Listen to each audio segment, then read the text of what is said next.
नमस्कार विद्यार्थी मित्रांनो, मिश्रण टॉपिक वरती हा प्रश्न तुम्हाला आलेला आहे आणि हा प्रश्न पोलीस भरतीला सुद्धा आलेला आहे. तर पाहून घ्या नेमका प्रश्न काय आहे. 30 लिटरच्या दूध आणि पाण्याच्या मिश्रणात पाणी आणि दुधाचे गुणोत्तर 3:7 आहे.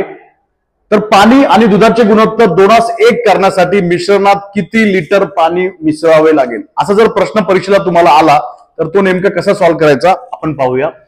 एकूण किती दिलेलं आहे मिश्रण? 30 लिटरचं मिश्रण दिलेलं आहे. ठीक आहे. आणि त्याचं गुणोत्तर प्रमाण काय, त्याचं प्रमाण काय दिलंय? पाणी आणि दुधाचं गुणोत्तर किती दिलेलं आहे?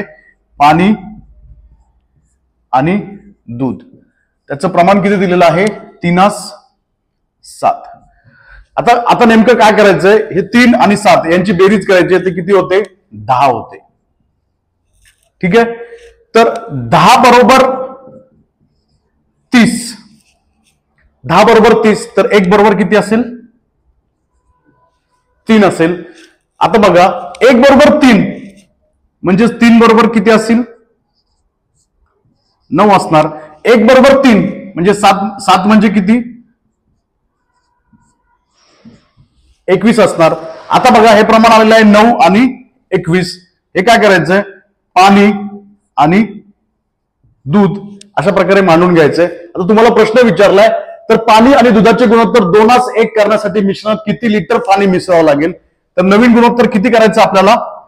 2:1 म्हणजेच 2/1 करायचंय. प्रश्न विचारलाय किती लिटर पाणी मिसळावं लागेल. आता पाण्याचं काय आहे? 9 आहे. किती लिटर म्हणून मिसळावं लागेल म्हणून बेरीज करायची. जर काढायचं असेल तर वजाबाकी केली असती. मिसळायचंय म्हणून बेरीज केली आणि किती लिटर आपल्याला माहिती नाही म्हणून ते आपण एक्स मानलंय. आता काय करायचं? बरोबर चिन्ह आहे, तिरकस गुणाकार होईल. 21 गुणिले 2 बरोबर 9 एके 9 आणि एक्स. आता बघा, 21 गुणिले 2 किती होतात? 42 होतात आणि हे 9 अधिक एक्स. आता बघा, आता बघून घ्या, हे 42 बरोबर 9 अधिक एक्स. 42 आहे तसेच ठेवले, इकडचे प्लस आहेत, इकडे आल्यावरती मायनस होणार आणि हे एक्स आहे तसेच. 42 मधून 9 गेले, 33 राहतात. म्हणजेच एक्स बरोबर किती? 33. आपल्याला त्या मिश्रणामध्ये 33 लिटर पाणी ओतावं लागेल, तेव्हा त्याचं प्रमाण काय होईल? 2:1 होईल. तर मित्रांनो, यासारख्या गणितांसाठी आपला जो हा युट्यूब चॅनल आहे, त्या युट्यूब चॅनल सबस्क्राईब करा, बेल आयकॉन बटन दाबून ठेवा, कारण जेव्हा मी नवीन व्हिडिओ टाकेल तेव्हा तो तुम्हाला पाहायला भेटेल.